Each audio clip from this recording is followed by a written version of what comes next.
বন্ধুরা, ইঁদুর এমন একটা প্রাণী যা নিয়ে আমরা সবাই ঝামেলায় পড়ে থাকি। বিশেষ করে বর্ষার দিনে চারিদিকে যখন জল থই থই করে তখনই কিন্তু ইঁদুর আমাদের বাড়িতে আসে আর ভীষণ পরিমাণে অত্যাচার শুরু করে। নতুন জামা কাপড় কেটে কুচি কুচি করে দেয়। তাছাড়াও বেঁচে যাওয়া খাবার নষ্ট করতে কিন্তু এরা পিছপা হয় না। বাজার থেকে কোনো কিছু না কিনে নিয়ে এসে আজকে বাড়িতে থাকা সামান্য কিছু উপকরণ দিয়ে এই ইঁদুরের বংশকে নির্বংশ করব, সেটাই তোমাদের দেখাবো। তো বন্ধুরা, কিরণ ফ্যামিলি কুকিংয়ে আবারও নতুন ভিডিওর সঙ্গে তোমাদের সামনে হাজির হয়ে গেছি।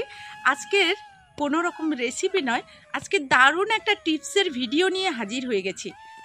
এখন বিশেষ করে আমাদের বাড়িতে তো ভীষণ পরিমাণে সমস্যায় পড়ে গেছি, কারণ চারিদিকে জলে ভর্তি আর বাড়ির ভেতরে প্রচুর পরিমাণে ইঁদুরের সমস্যা। যেই ইঁদুর আমাদের প্রচুর পরিমাণে ক্ষতি করে, যেমন কাপড় চোপড় থেকে তো শুরু করে যাবতীয় কত জিনিসের যে বইপত্র কত কিছু ক্ষতি করে দেয় তার হিসাবই থাকে না। তো চলো বন্ধুরা, আজকের ঘরোয়া টিপসের মাধ্যমে সারা জীবনের মতো ইঁদুরকে বিদায় করে দেব বাড়ি থেকে। সেটা কিভাবে করব চলো, এক মুঠো লবণের কামাল আজকে দেখাবো। বাড়িতে থাকা কিছু উপকরণ দিয়ে ঝটপট ইঁদুর তাড়িয়ে ফেলবো। তো চলো বন্ধুরা, পুরো ভিডিওর সঙ্গে থাকো। আশা করবো আজকের ভিডিওটা তোমাদের কাছে ভালো লাগবে। তো বন্ধুরা, আজকের আমি চলে এসেছি, যেহেতু তোমাদের বলেছি বাড়িতে থাকা কিছু উপকরণ নেব। আজকের কিন্তু সেই উপকরণগুলো কি কি নিয়ে আমি ইঁদুর তাড়াবো সেটাই তোমাদের সঙ্গে শেয়ার করব। তো প্রথমেই আমি এখানে নিয়ে নিচ্ছি 2 চামচ আটা। তো বন্ধুরা, এখানে 2 চামচ আটার সঙ্গে আমি এখন নিয়ে নেব খাওয়া সোডা কিংবা বেকিং সোডা। তো আমি এখানে 2 টেবিল চামচ আটার সঙ্গে 1 টেবিল চামচ খাওয়া সোডা নিয়ে নিচ্ছি। আর এখানে নিয়ে নিচ্ছি আরও একটা উপাদান, সেটা হলো 1 চা চামচ লবণ। তো বন্ধুরা, এখানে আমি নিয়েছি আটা। তোমরা চাইলে কিন্তু বেসনও নিতে পারো বা ময়দাও নিতে পারো। তো আটাটা খুবই প্রিয় ইঁদুরের, সেই কারণে আমি এখানে আটা নিলাম। আর একটা জিনিস, যে তোমরা যে একেবারে ভালো জিনিস নিতে হবে তা নয়, এখানে তোমাদের বাড়িতে যদি নষ্ট হয়ে যাওয়া আটা বেসন থাকে সেটাও তোমরা নিয়ে নিতে পারো। এই সমস্ত খুব ভালো করে মিক্সড করে নেব। তো অবশ্যই খুব ভালো করে মিক্সড করে নিতে হবে। তো বন্ধুরা, এটা এখন আমি খুব ভালো করে মিক্সড করে নিচ্ছি। আর অবশ্যই কিন্তু ভালো করে মিক্সড করতে হবে। এখন আমার মিক্সড করা হয়ে গেছে। তো এখন আমি এর মধ্যে আরও কিছু উপাদান মিক্সড করব। তো এখন আমি এখানে নিয়ে নিচ্ছি 1 চামচ হারপিক, যেটা আমরা কিচেনে কিংবা বাথরুমে ব্যবহার করে থাকি, সেই হারপিকটা নিয়ে নিচ্ছি। নিয়ে আবারও খুব ভালো করে মিক্সড করে নিচ্ছি। তো আমি এখানে হারপিকটা যতটা পেরেছি মিশিয়ে নিয়েছি। মিশিয়ে নেওয়ার পর এখানে অল্প অল্প এখন আমি জল দিয়ে দেব।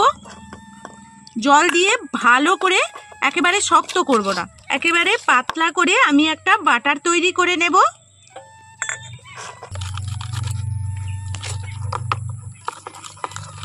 তো খুব ভালো করে কিন্তু অবশ্যই মিক্সড করবে। তো এখন দেখো, আমি সুন্দরভাবে এটা মিক্সড করে নিয়েছি। এই রকমই আমি রেখেছি, এর থেকে আর বেশি পাতলা করব না। তো এর মধ্যে আমি আরও কিছু উপকরণ দেব। তার আগে আমি কিভাবে দেব সেই পাত্রগুলো আমি রেডি করে নেব। তো বন্ধুরা, এখন আমি এই রকম করে কাগজগুলো কেটে নিচ্ছি। এই কাগজের মধ্যেই আমি দেব। তোমরা চাইলে কিন্তু তোমাদের কাছে যদি রুটি থাকে, যদি পাউরুটি এরকম ধরনের বা আটার রুটি থাকে, তাহলে কিন্তু এর মধ্যেও দিতে পারো। তো যেহেতু এখানে মানে ইঁদুরের পুরো প্রিয় একটা খাবার দেওয়া আছে আটা, তাই এইরকম ভাবে তোমরা দেবে। এখন আমি এইরকম টুকরো কাগজ করে নিচ্ছি। তো এই কাগজের মধ্যে আমি দিয়ে দিচ্ছি 1 চামচ করে দেব। তো আবারও এখান থেকে আমি 1 চামচ নিয়ে নিচ্ছি। তো এইভাবে আমি আজকে 4টে টুকরো করে নিচ্ছি। তোমাদের যদি বেশি জায়গা দেওয়ার মতো থাকে, আমার ছোট বাড়ি তো অল্প জায়গা, এই জন্য তোমাদের যদি জায়গাটা বেশি থাকে সেই জায়গাগুলোতে দেওয়ার জন্য বেশি পরিমাণও করে নিতে পারো। তো এখন দেখো আমি 4টে পুরো রেডি করে নিয়েছি, তবে এর মধ্যে আরও কিছু খাবার দেব যাতে ইঁদুর এসে খুব তাড়াতাড়ি এখানে এইগুলো খেয়ে নিতে পারে। তো এই খাবারটা যাতে ইঁদুর খুব তাড়াতাড়ি এসে খায় তার জন্য তো আরও কিছু উপকরণ এখানে দিয়ে দেব। আমি এখানে নিয়ে নিচ্ছি চিনি, আর চিনিটা এখানে এখনই মিলিয়ে যাবে। তো চিনিটা যেহেতু আমি একটু গুঁড়ো করে নিয়েছি, আর তোমরা চাইলে কিন্তু এখানে দানা করেও দিতে পারো। গুঁড়োটা দিলাম যাতে তাড়াতাড়ি এটা মিলিয়ে যায় এর মধ্যে, আর এই চিনিটা দেওয়ার ফলে ইঁদুরের খেতে ভালো লাগবে এইটা। এর মধ্যে আরও আমি দিয়ে দিচ্ছি চালের গুঁড়ো। চালটা একেবারে গুঁড়ো করিনি, আধ ভাঙা মতো করেছি, সেই গুঁড়োটা এখানে আমি দিয়ে দিচ্ছি। ইঁদুরকে যে কোনোভাবে খাওয়াতে হবে, কিংবা ইঁদুর এটার জন্য একবার মুখে নেওয়ার পর এখান থেকে একেবারে চিরতরে বিদায় হয়ে যাবে। তো সবগুলো উপকরণ দিয়ে এখন মোটামুটি রেডি করে নিয়েছি। এখন ঠিক কোন কোন জায়গায় আমি দেব, তো চলো আমাদের বাড়িতে যেই যেই জায়গাগুলোতে বেশিরভাগ ইঁদুর আসে আমি সেই জায়গাগুলোতে দিয়ে দেব। তো বেশিরভাগ সময় আমাদের কিন্তু এই গ্যাসের নিচগুলোতে আমরা রান্নাবান্না করে নেওয়ার পর এক আধটুকু যে খাওয়ার পড়ে থাকে সেই খাওয়ারগুলোকে কিন্তু খেতে এখানে আসে। তো এই সব জায়গাগুলোতে দিয়ে দেব। এখন দেখো এই যে শিলনোড়াই আছে, শিলনোড়াইয়ের এখানেও অনেক সময় ইঁদুর আসে খেতে, তো এই জায়গাগুলোতেও দিয়ে দেবে। তো আমরা যেখানে জামা কাপড় কিংবা বইপত্র রাখি সেই আলমারির নিচে কিংবা সেইখানে পাশাপাশি দিয়ে দিলে ইঁদুর সেই জায়গাতে আসে, সেখানেও এই কাজে আসবে, এই জিনিসটা দিয়ে দেবে। তো বন্ধুরা এই গ্যাস সিলিন্ডার আছে, এখানেও ইঁদুর আসে, আমি অনেক সময় লক্ষ্য করেছি, এই জায়গাতে দিয়ে দিচ্ছি। তোমাদের বাড়ির জলের ড্রেনগুলোতে বাড়ির ভেতরে যেই সব জায়গা দিয়ে বেশিরভাগ জল টল বের করো সেই সব জায়গায় দেখবে ইঁদুর আসে, সেই সব জায়গায়ও তোমরা এইভাবে দিয়ে দেবে।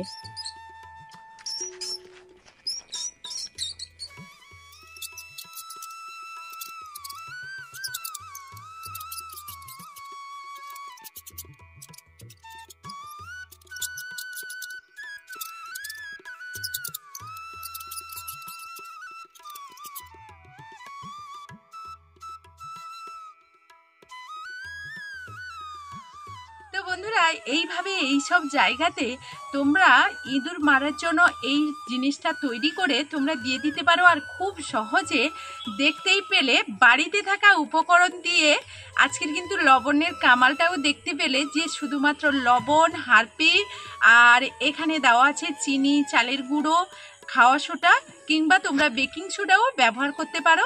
এই মাত্র কয়েকটা উপকরণ দিয়ে আমরা ইঁদুর তাড়ানোর ব্যবস্থাটা করে ফেললাম।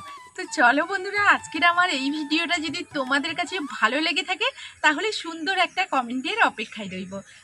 তো বন্ধুরা ভালো থাকবে, সুস্থ থাকবে, টাটা।